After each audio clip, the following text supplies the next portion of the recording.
پس له دې نه چې سورت مبارکه خلاص شو انتها ته ورسېدو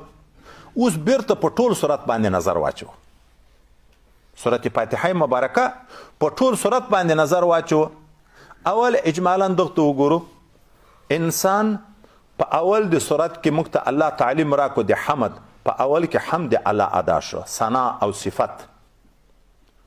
تر مالک یوم الدین پورې خو ټول د الله حمد و ثنا ده بیا اقرار په عبدیت راغی په بندگی راغی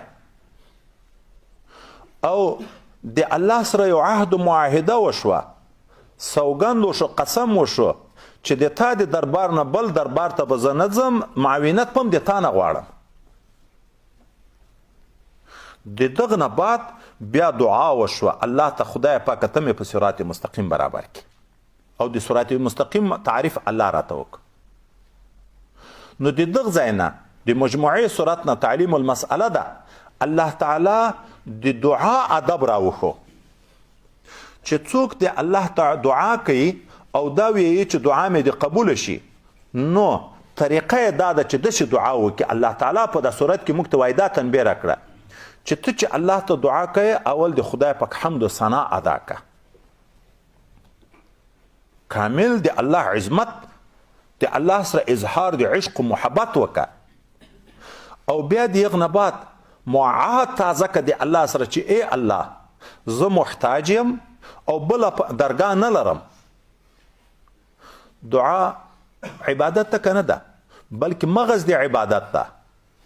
دعا مخ العبادت مغز د عبادت ته او چې مغز د عبادت ته ایاک نعبدو دا دعا زه تا ته کم بل ځای نه لرم چې هغه نه غوښتنه وکم او معاونت په هر مشکل کې د تا نه غواړم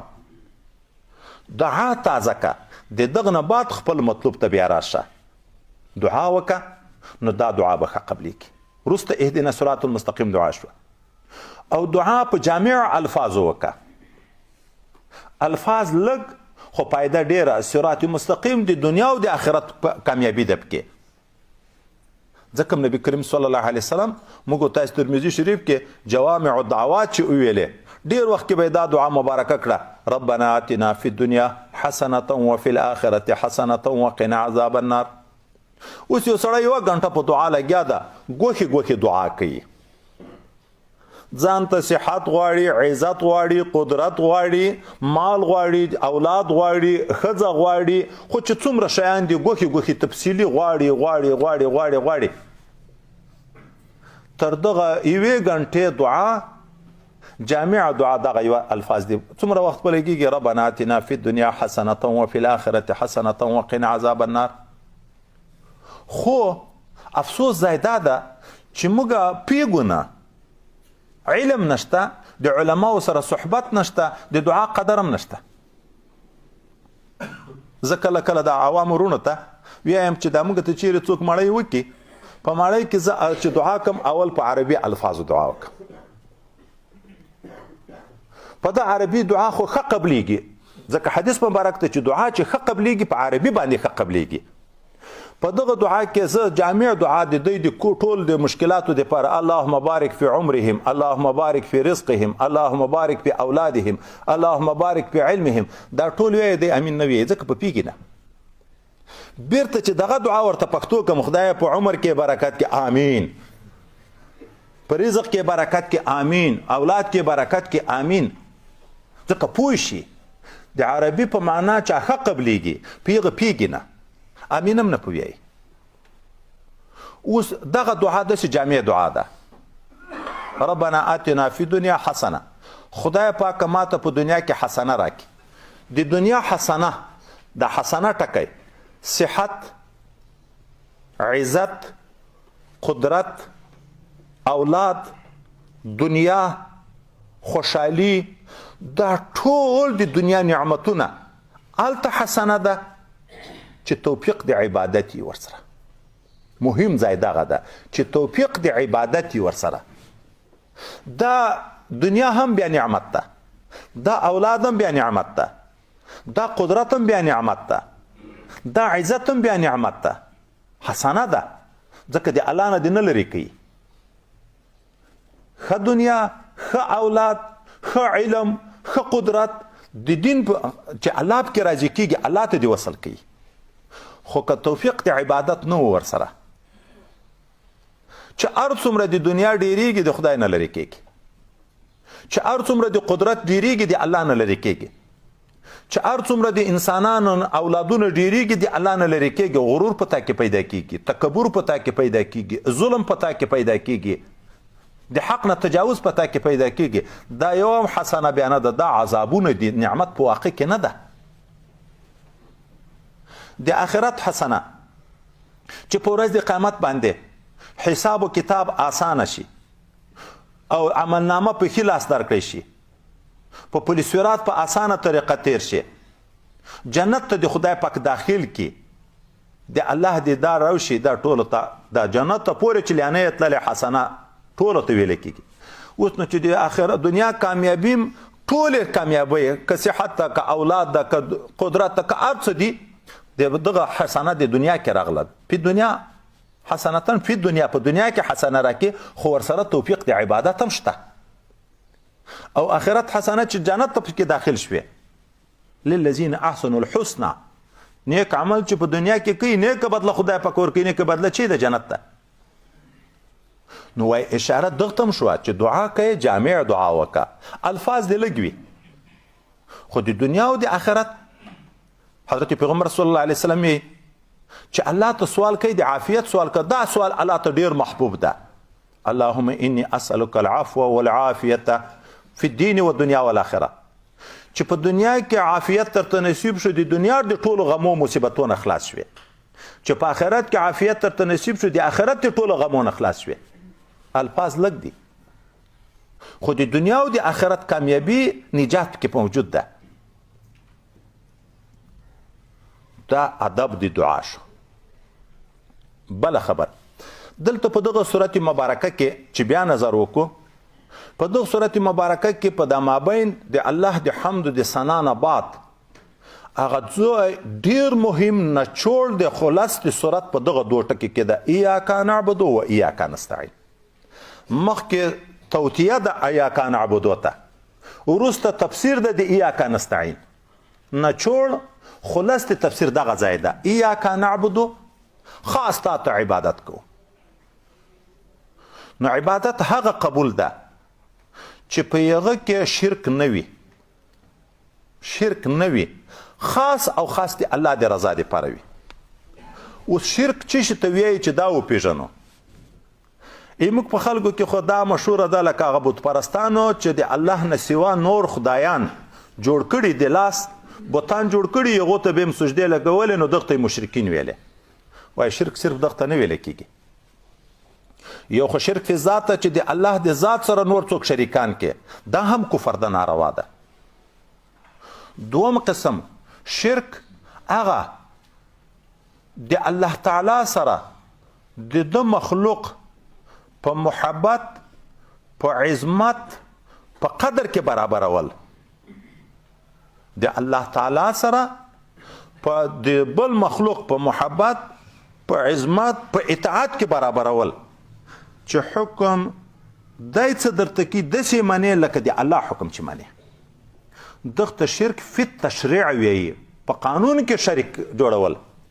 لکه الله تعالی ویي د مخکینیو بدبختو یهودیانو نصاراو په باب کې ویي اتخذوا احبارهم ورهبانهم اربابا من دون الله دوی خپل خدایان دوی خپل بزرگان د علماو خپل بزرگان په خدایي نیولي و د الله نه سوا څنګه خدای و علماو ته سجدي کولې او بزرګانو ته سجدي کولې وای سجده خو نه و د خونو چې بوتانو غوندي و خو په چی شي کې شرک و په حکم کې چې دغه بدبخت به ورته ویل چې دا حلال دی الله به حرام ورته ویلی و لکه میتته چې کوم حیوان په خپل مرګ مړ شي شریعت یې ته میتته وي مردار موږ تاسو په پښتو کې تعبیر کو مردار د غوښه خوړل حرام دي د دوی بدبختو مشرانو به ورته ویلې چې هغه ته په خپل لاس حلال کې هغه روا ده نو چې هغه خدای پاک درته حلال کې مړ کول څوک کوي ګوره خلک یې خطا کول مړ کول څوک کوي خو الله تعالی یې مړ کوي. نو چې الله تعالی مړ کو چې ته خپله مړ کوې هغه غوښې روا دي چې هغه الله یې مړ کړي د هغه غوښې ولې نه ده روا. بس دی به یې خطا کړه دی به هم ځاتې وویلې مردار شوي غوایې به یې مردار شو غوښې یې خوړې ځکه خو دې پیر یا دې ملا دا خبره ورته کړې وه. دا هم ناروا ده چې شرک فی التشریع د الله تعالی چې څنګه اطاعت کوي څومره عظمت دی هغه د تا په زړه کې ده څومره محبت دی هغه سره ده په مخلوق کې هم د یو چا سره دغسې انداز ته محبت ورسیږي چې دی درته وایي چې دا روا ده روا چې دی درته وایي چې ناروا ده ناروا. لکه د اوس وخت نه اوس خو څه کوي اوس خو هسې سره ختمه ده خبره څو سوه کاله مخکې کتابونه جوړ شوي دي د اوس وخت کتابو خبره نه مخکې څو سوه کاله کتابونه د هغه وخت خلکو د تصوف په نامه باندې اباحین ورته وایي زندقین دي داسې خلک په تصوف کې وو چې علم به نه و ورسره غدالین علم به نه و ورسره بیا به د شریعت احکام خپلو مریدانو ته په خپله خوښه بیانول. حتی داسې خلک وو چې واعبد ربک حتی یأتیک الیقین د الله عبادت کوه تر هغه وخته پورې چې یقین دې جوړ شو.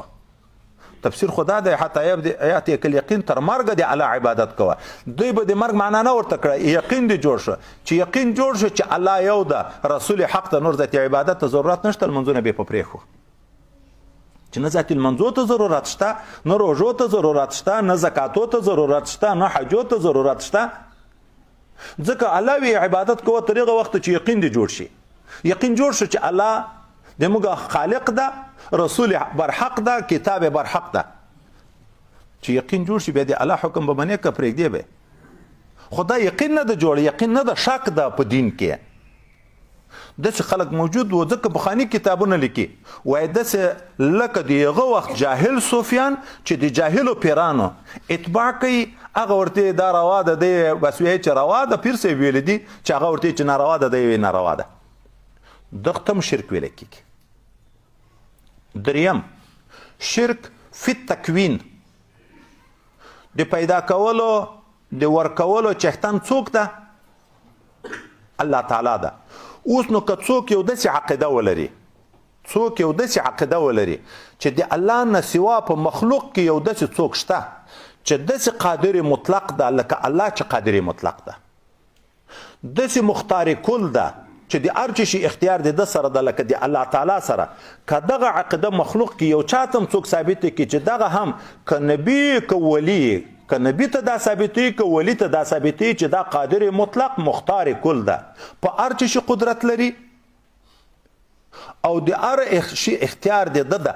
دا هم شرک ده په تکوین د الله سره د مخلوق برابر کو. قادر مطلق ذات څوک ده؟ الله تعالی. مختار کل څوک ده؟ الله تعالی. دوی دغه صفت ثابت کی مخلوق ته بیا په مخلوق کې که هر څومره لوی مخلوق وي که نبی هر څومره لوی نبی د ګوره د رسول الله غوندې شان خو د بل چا نشته خو بیرته عبد ده بنده ده الله خو نه ده. عبد الله انی عبد الله زه د خدای بنده یم. نو چې بل چاته داسې عقیده څوک ثابته کړي چې دی قادر مطلق او مختار کل ده دا هم شرک ده. او دریم څلورم بعضې خلک داسې وایي چې قادر مطلق خو الله تعالی ده مختار کل خو الله تعالی ده خو څه حصه د اختیار د قدرت دغه بنده ته ورکړی. ګورئ څه حصه د اختیار او د قدرت دغه بنده ته ورکړی چې بیا هغه بنده که نبي ده که ولی ده که ملائکه ده په هغه کې مختار کل ده. ټول مختار کل خو نه ده خو هغه کومه ډیپټي چې ورکړی شوی ده په هغه کې مختار کل ده. خدای لږ ورکمه کړه چې د ټولې دنیا قدرت خو نشته د ټولې دنیا اختیارات خو نشته خو دا د خاص شي اختیارات د ده دي. مختار کل ده پکې قادر مطلق ده دا هم شرک ده. اوس نو دستي څوک پوښتنه کوي سوال پیدا کیږي چې ولې خو شریعت کې وایي حضرت خدای متعال په ملائکو کې جبرائیل علیه السلام د وحی ذمہواری ورکړي انبیاء ته د آدم علیه السلام نه نیولې تر نبی علیه السلام پورې راز د الله چا راوړ؟ جبرائیل علیه السلام. په قومونو عذابونه چا راوسته؟ جبرائیل علیه السلام. د بارانو د اورولو اختیار د ظاهري تعبیر د قرآن نه معلومیږي چې دا د ملایکو کې میکائیل علیه السلام ده. هواګانې، بادونه او بارانونه دا د هغه په تصرف کې دي. د ارواحو د قبض کېدن اختیار تصرف د عزرائیل علیه السلام په لاس کې ده. خو دا د شریعت نه ثابت ده. دغه شان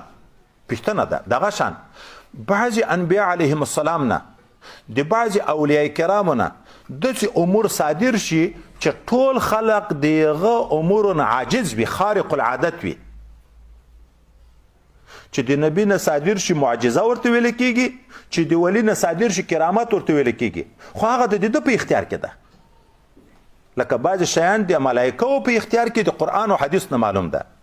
بعضې شیان د انبیاو په اختیار کې لکه معجزې، بعضې د اولیاو په اختیار کې لکه کرامت. نو ته څنګه وایې چې دا شرک ده؟ نو جواب دا ده، موږ د اهل سنت والجماعت عقیده دا ده، د ملائکې نه چې کوم شیان صادریږي، د نبی نه چې کوم شیان صادریږي،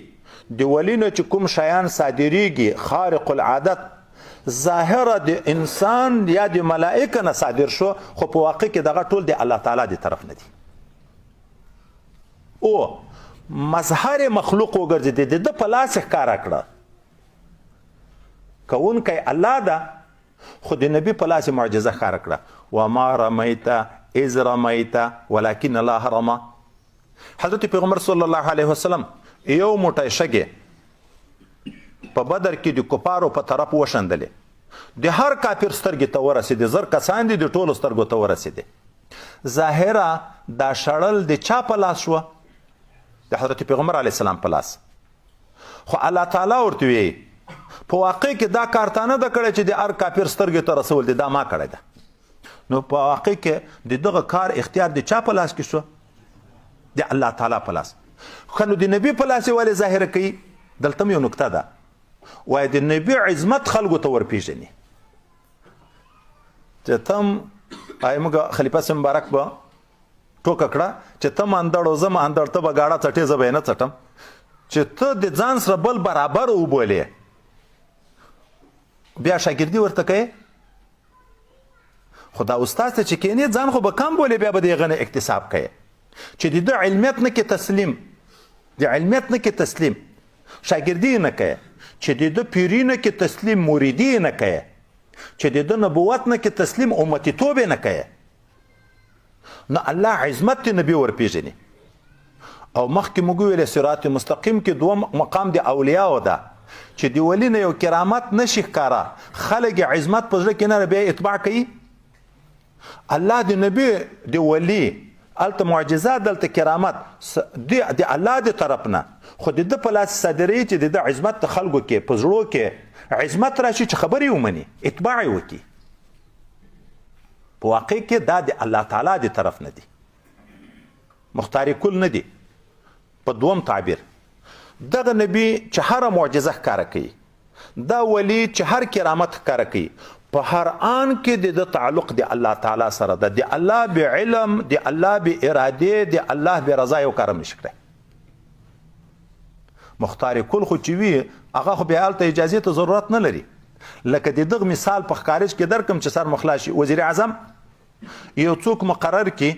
په یو خاص ډیفټي باندې چې ته وزیر د آب او برق یې. اوس دغه د برېښنا وزیر، د برق وزیر چې د برق کارونه یې دته وسپارل، بیا په ډیرو کارو کې وزیر اعظم په خبر هم نه د چاته ټرانسفارمر منظور کړی، څوک نوکر پکې مقرر کړی، هر خبر کې مشوره هم نه کوي، هر خبر کې مشوره هم نه کوي. دا د خاص امور اختیار مطلق چې څوک ثابتي، داسې ثابتي ورته دا شرک په تکوین چې کوي. موږ دا ده چې نبی چې کار کوي، که ملائکه کار کوي، که ولی کار کوي، د الله سره به تعلق موجود وي. نو د دغه نبی او د ولی مثال بیا داسې ده. ته کوټه کې دا بلف تا ته رڼا کوي، ته کوټه کې دا فکۍ تا ته هوا درکوي، تا ته ظاهري راحت د چی شي نه راغی؟ د بلف او د پنکي نه. لیکن دغه بلف، دغه پکۍ په دغه پایده رسولو کې تا ته مستقل دي که کنیکشن ته د برق سره ضرورت لري دا به ټول وخت یو ځای کې تعلق وي بیا رڼا درکوي بیا تا ته هوا درکوي خو که مازې دا لاین راویستل شو د یو ځای نه تعلق ختم شو د سرو زرو بلب وي بیا به تا ته رڼا نه درکوي د سرو زرو پنکۍ به بیا به تا ته هوا نه درکوي دا چې تا ته فایده رسوي دا په خپل مستقل کمال نه دا هلته د یو سره به وابسته کنیکشن به موجود وي بیا تا ته رڼا هم درکوي بیا تا ته هوا هم درکوي وای د انبیاو د اولیاو تعلق مع الله داسې دائمي ده د الله د وحی یا د الله د الهام ګوره انبیاو ته وحی کیږي الهام هم کیږي خو ولی ته الهام کیږي وحی نه وي دغه نه بغیر د کوم کار نشي کړی نو ایاک نعبدو د ټول قرآن خلاص په دغه ځای کې صورت کې د دغه صورت خلاص په دغه ځای کې د ټول قرآن د ټول کتابو دعوا مطلب مقصد دا ده چې انسان توحید ته رابولي عقیده د توحید ته چې د الله نه سوا د بل چا به عبادت نه کوي و ایاک نستعین او ای الله خاص ته تا نه معاونت غواړو خاص ته تا نه معاونت غواړو په دغه ځای مستستی پښتنه کیږي موږ ورشو مستری ته د ما ماشین خراب ته دا را جوړ ک هغه مستری لګیا شي دا موږ ماشین را جوړي د بندنه معاونت وغوښتل شو کنه وغوښتل شو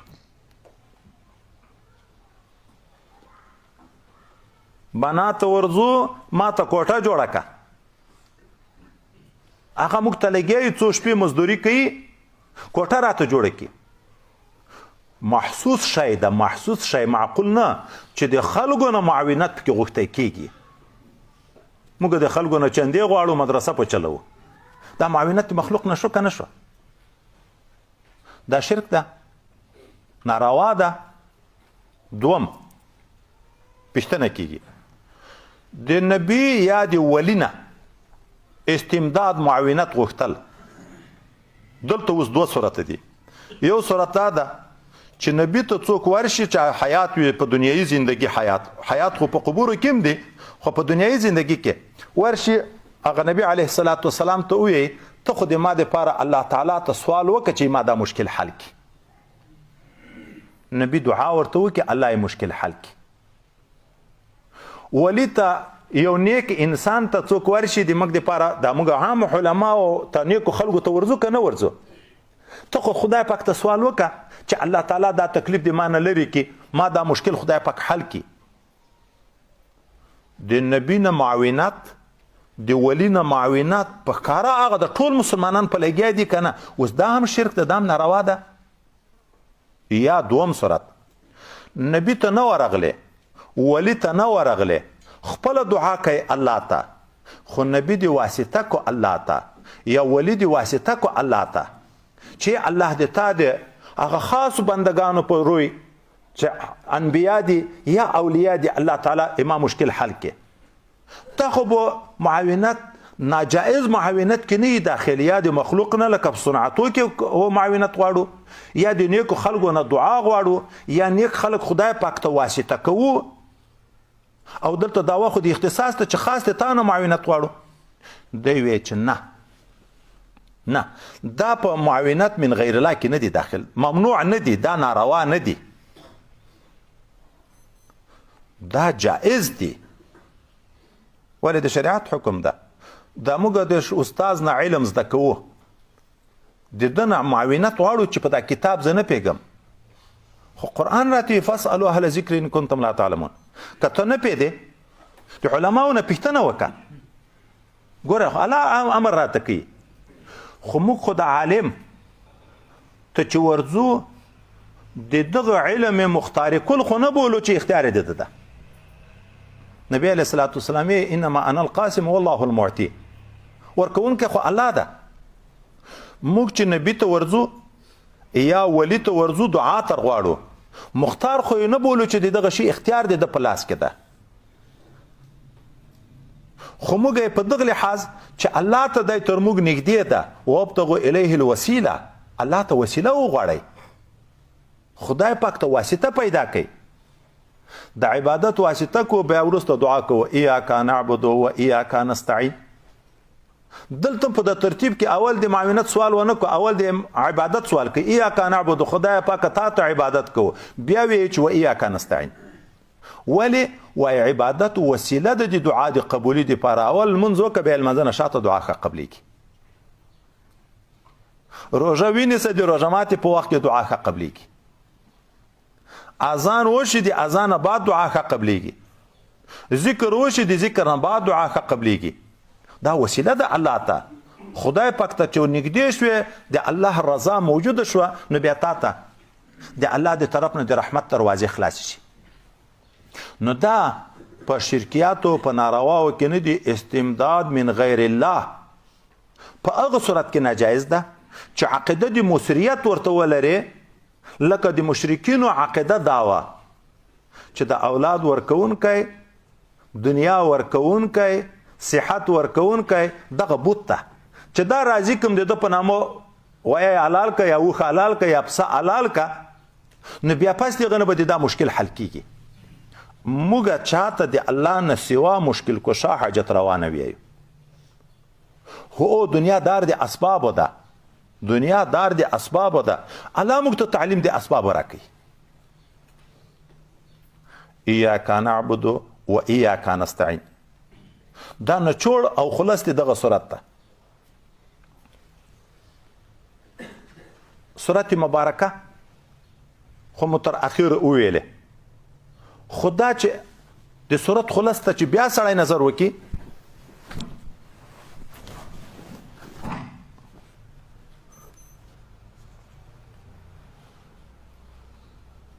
دا معلومیږي چې لکه څنګه د الله لفظ اطلاق په یو الله کېږي،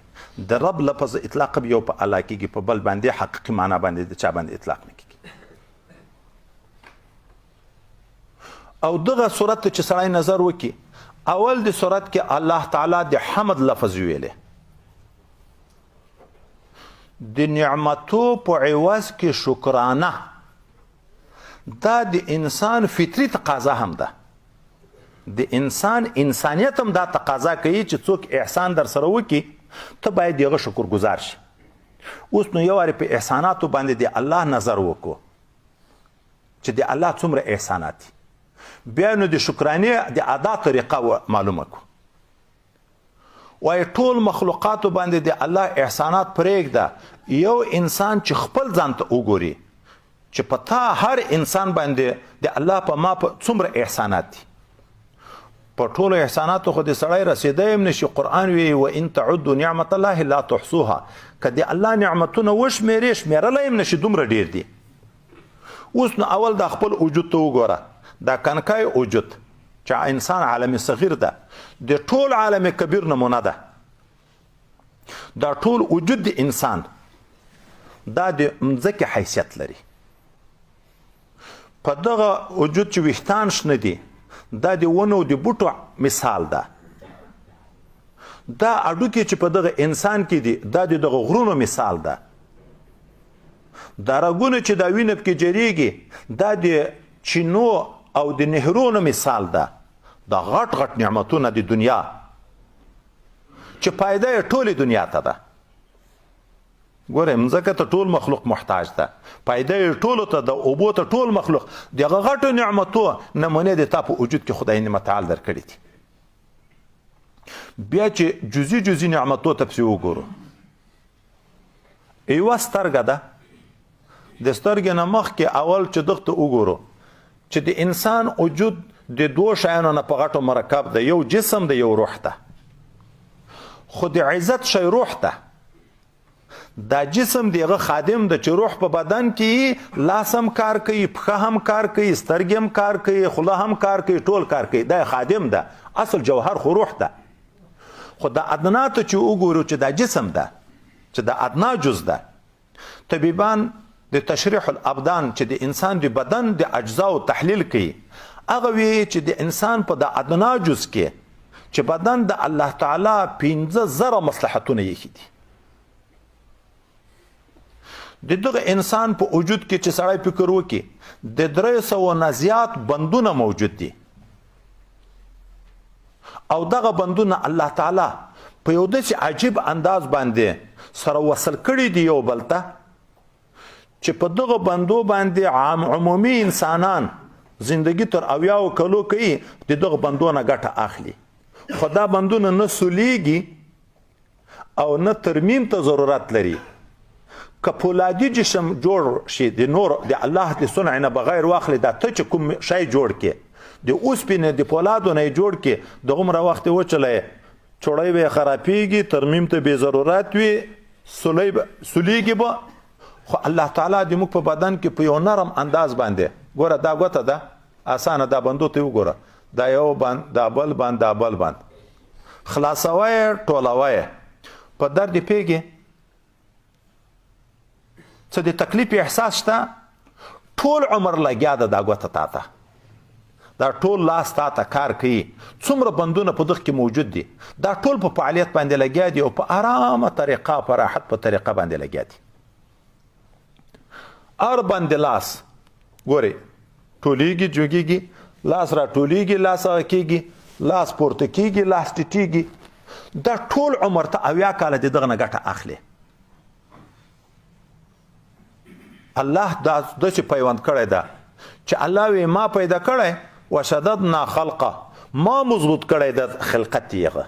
سره جدا کېږي نه یو د بل نه بیا چې اوس بدن ته پسې راشو یوه سترګې ته چې وګورو چې ټول عمر د یوې سترګې د نعمت احساس د موږ سره موجود چې د یوې سترګې شکرانه نشو ادا کولی دا سترګې کې په باطن کې څومره رګونه څومره قواوې په کار الله اچولې دي خو د دغه نه سوا د باندې د بدن نه الله نور کائنات دغه سترګې په خدمت کې لګیا کړي سترګې کې قوت د دیدار الله د نن یې خیده خو خارجي روشنایي ته ضرورت ده که هغه نه وي بیا سترګه کار نه کوي نو سهار نه تر بیګا موږ د دغه سترګې په هر نظر کې چې د خواته ګورو که د خواته ګورو که د خواته ګورو په هر نظر کې لمر په خدمت لګیا ده د لمر رڼا ده چې موږ دا سترګه دا ټوله فضا د اسمان نه تر مځکې دا د موږ په خدمت کې لګیا ده ځکه لمر چې تا ته را رسېدلی دی د فضا په واسطه باندې را رسېدلی په یوه ورځ کې څومره نظرونه دي دا ټول نظرو کې لمر هم کار کوي خدمت لګیا ده فضا هم لګیا ده خدمت کوي په ورځ کې څومره نظر ده بیا په میاشت کې څومره نظرونه دي بیا په کال کې څومره نظرونه دي بیا په ټول عمر کې څومره نظرونه دي په دغه کې د اسمان او مځکه لمر او سپوږمۍ او ستوري ټول په خدمت لګیا دي فضا ټوله په خدمت باندې لګیا ده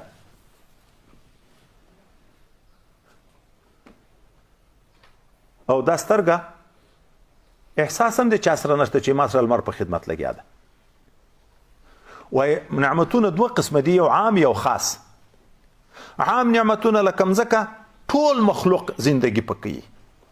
اسمان نه ټول مخلوق ګټه اخلي لمر او سپوږمۍ نه ټول مخلوق ګټه اخلي د اوبو د هوا نه ټول مخلوق ګټه اخلي خو انسان غافل دغه غټو نعمتو د خدای پاک ته چې ټول دنیا ورته محتاج دی د ورپام هم نه ده په خپل ځان نعمت هم نه بولي خصوصي نعمتونه غم په دغه کې د روپۍ موټر سکوټر بیلډینګ خوړل چیکل اغوستل دغه شیان موږ ته نعمت بلل کیږي او اشرف د نعمتو هغه عام نعمتونه دي چې ټول دنیا ژوند پورې موقوف ده ټول مرد د تا په خدمت سپوږمۍ د تا په خدمت د مځکه هوا ټول کائنات د تا په خدمت باندې لګیا دي نو دغه نعمتونه د چا د لوري نه دي د الله د لوري نه نو د انسان خو فطرت دا ده چې په دنیا کې ظاهره د چا سره څوک احسان وکړي دی شکرګزار شي الله دې جزای خیر درکړي د شتي دعا ورته کوي که نه ورته کوي نو د الله تعالی د دغه نعمتو شکرانه په موږ واجب ده که نه ده اوس دا چې د الله تعالی د دومره ډیرو نعمتو شکر به موږ څنګه ادا کوو په چې به الله راضي شي د موږ نه الله د دغه صورت په اول ټکي کې چې الحمد ده الحمد ده په دغه کې موږ ته طریقه د شکر راوښوه چې د نعمتو شکر چې ادا کوي په الحمدلله باندې وایي د الحمد کې حمد ده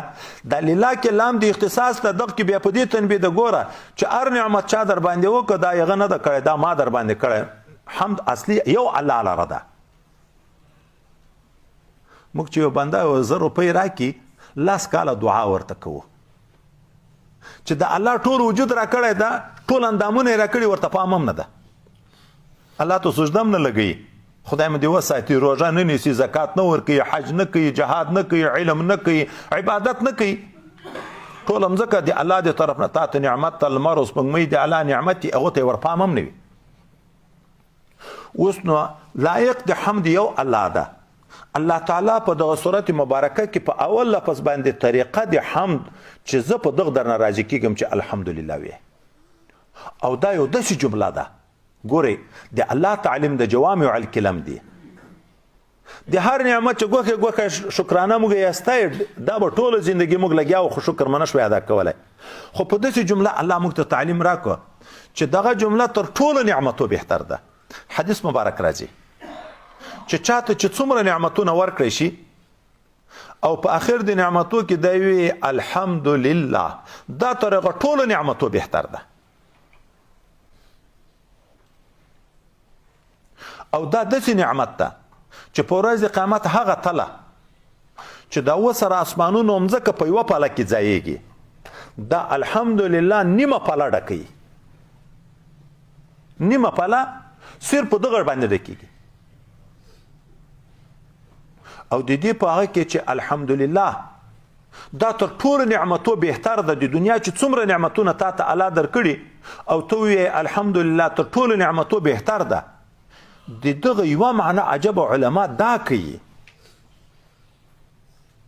چې دا توفیق چې الله درکو چې الحمدلله دی ویلې دا تر هغه ټولو نعمتو بهتر ده ولې دا یو عظیم نعمت ده الحمدلله الله دې راضي کو ورضوان من الله اکبر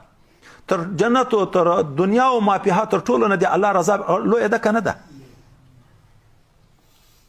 دا بیا دی الله نعمت ته پتاي وکړه چې توفیق دی الحمدلله درکو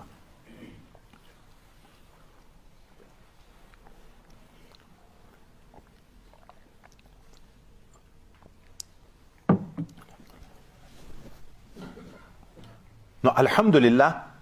خدای پاک موږ ته ښوونه وکړه چې د ما د نعمتو شکر چې ادا کوې په جامع لفظ د ټولو نعمتو نو الحمدلله وي ځکه حدیث مبارک کې راځي چې څوک چې ماړی وخوري په آخر کې وي الحمدلله که نور جمله وسره وي الحمدلله الذي اطعمنا وسقانا وجعلنا من المسلمين که نه وي چې د الحمدلله وي د دغه نعمت شکر دی ادا کو خو لیکن مهم ځای اوس دا ده چې د الحمد خو ویایو شکر دی الله ادا کوو په لفظ خو اصلي شکر ویایي چې شته حمد ویایي چې شته د دې علامه شقیق د دغه تفسیر کوي وایي حمد د نعمت شکر هلته ادا کیږي چې کوم نعمت چې تا ته ورسېدو اول به نظر منعم ته که دا نعمت د چا د لوري نه ده په واقع کې منعم حق څوک ده الله ده نظر به د دستی په دغه نعمت کې منعم باندې وي الله یو دوم به بیا په دغه نعمت راضي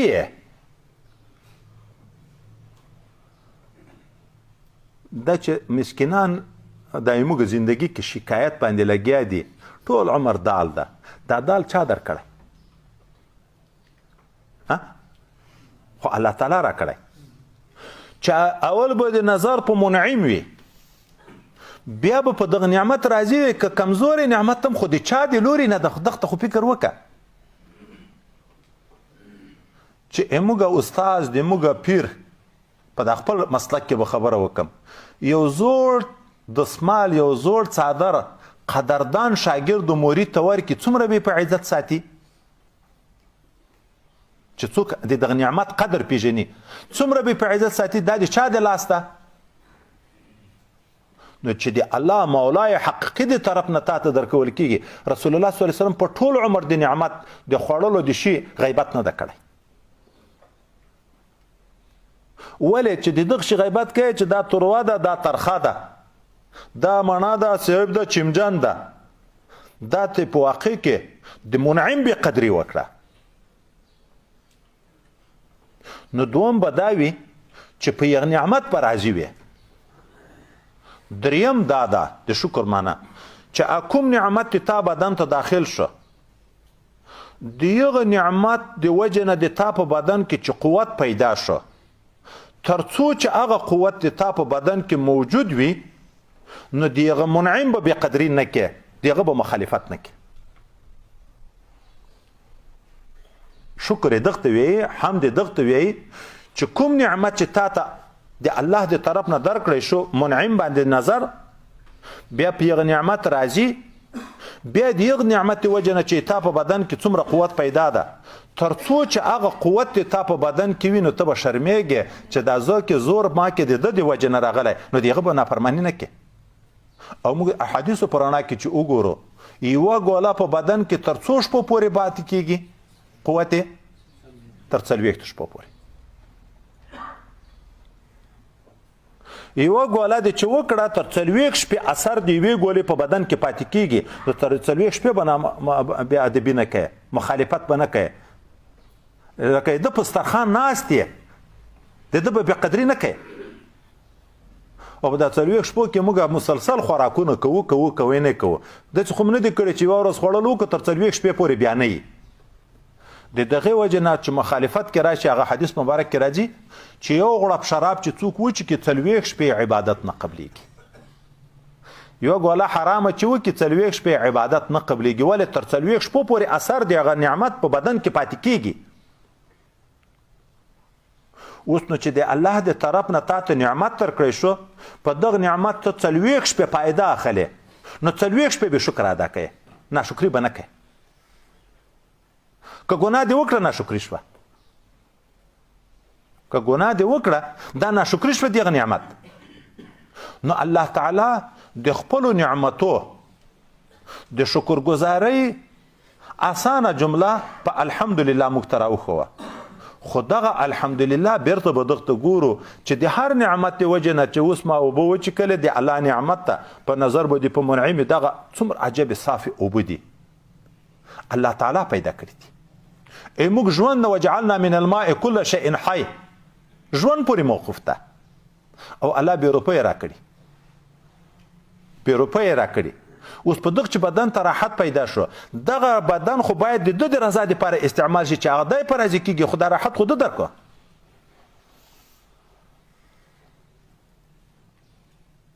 مخامخ خدای پاک هم دی په حال رحم وکړي. الله نبی علیه السلام تر الله تعالی نه ډېر حلیم او صابر ذات نشته ډېر بردبار ډېر صابر ده. مخامخ بې ادبي ورته کوو او دی بیا هم برداشت کوي. حلیم خدا معنی برداشت مخامخ ولې مخامخ ده په یو ځای کې د الله تعالی نه پټېدی شو چې په هر ځای کې ګناه شپه ده که ورځ ده چې څوک یې کوي الله یې ویني که نه ویني. د الله په فرش باندې ځکه د الله فرش ده د الله تر چترۍ لاندې کوټه ده د خیمه ده اسمان لویه چترۍ ده د هغه بلپان درته بل دي د هغه په نعمتو لګیا یې او د ده د وړاندې په ګناه لګیا خو حلیم ذات ته صابر ذات ته مخامخ کنځا ورته کوي ټول مشرکین لګیا دي الله عیاذ بالله خدای پاک ته غلط نسبتونه کوي. خو په دغه به دوکه کېږو نه ځکه د الله تعالی هر نوم اثر لري لکه رحمان ده رحیم ده حلیم ده صابر ده خو قهار هم ده بیا خو منتقم هم ده که نافع ده خو غدار هم ده که ذو رحمت ده ذو البطش شدید هم ده. جهنم خو هم تیار کړی دی یو چا دپاره دغه نه خو به هم نه غافله کېږو. الله تعالی د موږ نه شکرګزاري غواړي. شکرګزاري هلته ده وایي چې هغه د ده نعمت نه ګټه اخلي ناشکري به نه کوي. هره ګوله چې کې 40 شپې د یوه خوراک نه ګټه اخلي او هلته مخامخ بې ادبي هم کوي. الحمدلله رب العالمین ټول حمد و ثنا الله لره دي چې دی رب او پالونکی د ټول عالم ده رحمان او رحیم ده خو مالک یوم الدین ده د قیامت سوچ به دشتي را سره یي مالک چښتن د ورځې د قیامت ته د جزا او د بدلې ده او هر وخت هر ورځ به غافله کېږو نه د ده نه ایاک نعبدو خاص تا ته عبادت کوو داسې عبادت عاجزي چې ته یې لایق یې هغه بل چاته موږ نه کوو او د تا نه خاص موږ معاونت غواړو ته مشکل کشا ته حاجت روا یې خو د تا نه سوال کوو چې ته مو په صراط مستقیم برابر کړي او صراط مستقیم هغه د نیکو خلکو په ټولي کې مشمیر کې د نیکو خلکو په ټولي کې مشمیر کې د انبیاو صدیقینو شهداو صلحاو په لیار مې روان کې دغه په صحبتو کې مې شریک کې خو ګورئ علاج چې کېږي یوه طرف ته دوایي وي بل طرف ته پریز وي صراط مستقیم باندې چې ځان برابروي الله موږ ته وښو چې خلک دوه قسمه دي د دغو خلکو سره به تعلق ساتي خو د دغو نه به ځان ساتي بیا هلته په صراط مستقیم برابرېږي تر ټولو نه ډېر په انسان چې اثر کوي صحبت اثر کوي تر ټولو نه ډېر چې په انسان اثر کوي صحبت اثر کوي د صحبت خپل درجې دي د حضرت پیغمبر علیه الصلاة والسلام مقام په مخلوق کې د چا نشته د هغه په صحبت کې دومره اثر و چې چا یو وارې پیغمبر علیه الصلاة والسلام لیدلی ایمان یې په راوړی په د یوه مجلس کې شریک شوی بیا یې دوه واري د نبي علیه السلام سره ملاقات هم نه ده راغلی خو بیا په دغه ایمان مړ شوی ده دا د یوه صحبت په برکت د پیغمبر علیه السلام دغه صحابي ته دومره مقام پیدا شو چې د صحابهو نه رالاندې دستي مقام د تابعینو ده بهترین د تابعینو چې اویس قرني ده په ټولو تابعینو کې لوی بزرګ اویس قرني ده دغه اویس قرني دغه ادنا صحابي مقام ته نشي رسېدی په یوه صحبت کې دومره کمال پیدا شو چې بهترین هغه لوی بزرګ د تابعینو دغه ادنا صحابي مقام ته نشي رسېدی بیا چې چا شاګردي د صحابي کړې ده چې تابعي ورته ویل کېږي تبع تابعي بیا د تابعي مقام ته نشي رسېدی چې چا د تبع تابعي شاګردي کړې ده چې څلورمه درجه ده هغه بیا د تبع تابعي مقام ته نشي رسېدی دغسې سلسله په سلسله باندې راځه نو ځکه نبی کریم صلی الله علیه وسلم یې کوشش دا کوه په خپل عصر کې چې څومره څوک ښه سړی و د هغه په صحبتو کې شریک کېږه ډېره ګټه به تا ته د هغو په صحبتو کې پیدا کېږي د سپي د وژنې حکم پیغمبر علیه السلام وکړه چې سپیان وژنئ یو حکمت په هغه کې دا دی چې خلکو په هغه وخت کې د جاهلیت په دور کې د سپیو سره مینه ډېره وه په کورو کې به ساتل جنګول به لکه دا نن سبا چې خلک په لګیا دي بله ورځ موږ موټر کې سپاره وو سړی مو ولیده غټ ځوان او داسې یو غټه باډۍ ده چې تر خره غټ و ځکه چې داسې کار کوي خو نو د خره غوندې حیثیت لري په سپي لګیا ده د سپي په سر لاس ورتېروي سپی صفا کوي انسان د سپي خدمت کوي انسان ده د سپي خدمت کوي دغسې خلک مخکې موجود و نبی علیه السلام د سپیو د قتل حکم وکړو په کور کې به دننه نه پرېږدی حکم یې وکړه ولې یو حکمت کې دا ده چې علما لیکي په سپي کې څو بیکاره صفات موجود دي سپی یا په غضب زندگی کوي همیش خوش کوي غضب یا په لهو لعب چې دا دلته ګورې دا سپي به دا کنکي و غټ ساتیری سره کوي منډې وهي ټول وخت کې یا په لهو لعب لګیا وي یا غپیږي په غضب لګیا وي بل د حرام خورۍ سره ډیره مینه در تازه غوښه دومره په مینه نه خوري لکه مرداره بدبویه چمجنه غوښه چې څومره په مینه باندې خوري حتی مخایا قای وکي بیرته یې خوري دا په بل حیوان کې نشته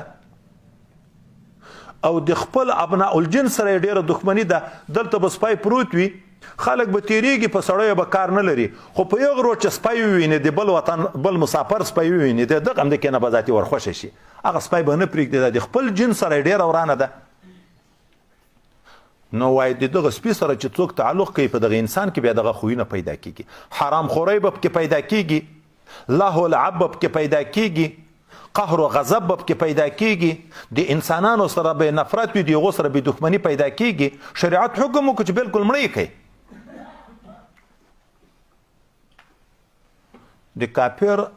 د کافرې سره نکاح ناروا ده. مسلمانه ښځه چې د مشرک سره نکاح کوي، مسلمان سړی چې د مشرکې ښځې سره نکاح کوي ناروا ده. ولې؟ وایي دا خو ملګرتیا ده، صحبت ده.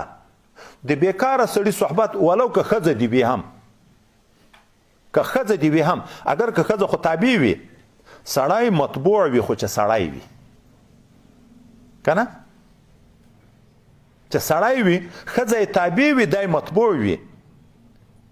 خو د هغه باوجود چې ملګرتیا د صحبت څه به ورسره منې چې په دې کې د کفر عقیده ده، بیا به تا د کفر په طرف باندې مایل کوي. خدای مو دې وساتي. د دغې وجې نه د زانیې ښځې سره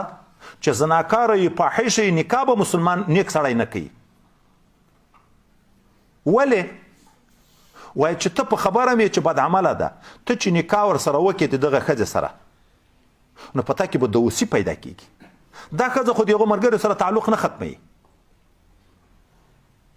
او د نن سبا والا خو کور کمانډر یې په مشرانې دي، دا نن سبا خو بیخي نرانې غلامان دي، بیا خاص که روشن فکران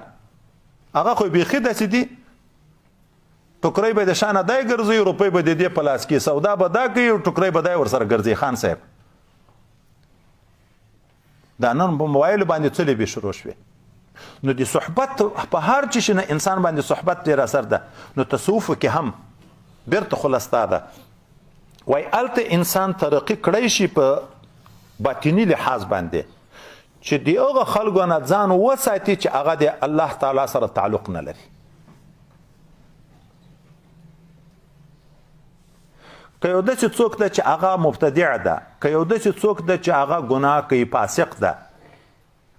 د الله نه لرې ده، تا باطني ذکرو کې چې څومره آثار پیدا شوي دي، خو چې د هغو په مجلس کې کېنستې هغه آثار به بیرته تا ته رانقل کېږي. د چې نیمه ګنټه په ذکر کې تېروو، مازدیګر ختم خو کوو الحمدلله، خو دا نور کم از کم 8 غنټې د داسې خلکو سره تېرېږو چې یا په پراپرټي لګیا ده، یا په دوکانداري لګیا ده، یا په موبایل لګیا ده، یا په ډولو په سرونیو لګیا ده، یا په غیبتو په دروغ لګیا ده. نو دا نیمه ګنټه څنګه په دا نور باندې غالب شي؟ خدای پاک علاج راوښو، پرهیز د نیکو خلکو لمن ونیسه، په صحبتو کې شریک کېږه، خو د بدو نه ځان وساته، هلته به بیا په صراط مستقیم برابرېږي. داسې نشي کېدی چې هم الله راځي هم شیطان راځي، دواړه نشي سره خوشحاله کېدی چې هم دا خوشحاله کوي هم هغه خوشحاله کوي. چې الله خوشحاله کوي د الله د دوستانو سره به تعلق ساتي. دا د دغه ټول صورت خلاص اجمالا، تفصیلا خو خبرې اوږدې دي پکې، خو اجمالي نقشه چې دا موږ تاسو په دا 2-3 ورځې کې د بسم الله نه سبق راوویلې، نور به ان شاء الله سورة بقره شروع کوو. الحمد لله رب العالمين والعاقبة للمتقين والصلاة والسلام على حضرة رسوله محمد وعلى آله وأصحابه أجمعين. اللهم اهدنا الصراط المستقيم صراط الذين أنعمت عليهم غير المغضوب عليهم ولا الضالين آمين. ربنا لا تؤاخذنا إن نسينا وأخطأنا، ربنا ولا تحمل علينا إسرا كما حملته على الذين من قبلنا، ربنا ولا تحملنا ما لا طاقة لنا به، واعف عنا واغفر لنا وارحمنا أنت مولانا فانصرنا على القوم الكافرين. اللهم إنا نسألك العفو والعافية والمعافاة الدائمة في الدين والدنيا والآخرة. اللهم ربنا آتنا في الدنيا حسنة وفي الآخرة حسنة وقنا عذاب النار وادخلنا الجنة مع الأبرار يا عزيز يا غفار يا رب العالمين. اللهم إنك عفو كريم تحب العفو فاعف عنا. اللهم ارزقنا علما نافعا وفهما كاملا ورزقا حلالا واسعا وشفاء من كل داء. اللهم اغفر لنا ولوالدينا ولأساتذتنا ولمشايخنا ولتلاميذنا ولإخواننا ولأخواتنا ولأعمامنا ولأخوالنا ولأعماتنا ولخالاتنا ولأزواجنا ولأصهارنا ولزرياتنا ولجميع المؤمنين يوم يقوم الحساب. اللهم اغفر موتانا وموتى المسلمين وسلم مسافرنا ومسافر المسلمين واشف مرضانا ومرضى المسلمين وقاضي حاجاتنا وحاجات جميع المسلمين. اللهم إنا نسألك حبك وحب من يحبك وحب عمل يقربنا إلى حبك. الله تعالی موږ ټول ته خپل رضا نصیب وګرځي. الله استقامت شریعت منصیب وګرځي. الله توفیق د طاعت او د عبادت او د بندگی منصیب وګرځي. خدای پاک طرفه العين او عقل خپل نفس ته مسپاره د شر د نفس نه، د شر د شیطان نه، د فتنو د اهل زمانه موږ ټول مسلمانانو ته حفاظت نصیب وګرځي. څومره مسلمانان چې موږ ته دعا وکړي یا د موږ نه دعا غواړي، اخلاص کې، محبت کې، خدمت کې، معاونت کې، الله تعالی د ټولو په شر درست حاجتونه دینی او دنیوي د غیب د خزانونو پوره کړي. الله تعالی دا ترجمه په خپل دربار کې قبول وګرځي. خدای پاک د قرآن عظیم شان سره د موږ کامل محبت نصیب وګرځي، د قرآن خدمت مو نصیب وګرځي. خدای متعالی په هر عمل کې مو اخلاص او د تا رضا نصیب وګرځي. د ټولو اسلامي ملکو الله تعالی حفاظت وکړي. سبحان ربك رب العزة عما يصفون وسلام على المرسلين والحمد لله رب العالمين.